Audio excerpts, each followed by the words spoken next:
અને કમલી તો કાલે તારા લગ્નનું પાકું કરવા આવવાના છે. આમ ને આમ કરશો તો હારીએ કોઈ નહીં અંગરે. હાલો નીકળો, કહું છું, ઘરે જાઓ. જાઓ, હાલો.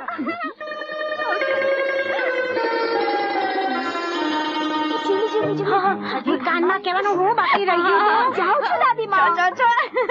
ઓહો દાદીમા, તમે તો એક હારે હારિયા મૈયરિયાનું પૂરું સંભળાવી દીધું. તમે ચારે હો ત્યારે મને વળતા જો છો. પણ સાચું કહું દાદીમા, તમે જયારે ખીચાવશો ને ત્યારે બહુ જ વાલા લાગો છો. મને બધી ખબર છે, પણ હું તારી કોઈ વાત નથી સાંભળવાની.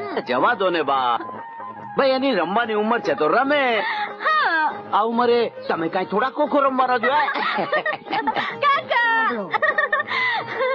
કાકીમા, કાકા. બસ આમ ને આમ બોલી બોલીને બે જણા એને મોઢે ચડાવી છે. કાલ હવારે પાર્કે ઘેર જાય પછી બે જણા રોજ આવડા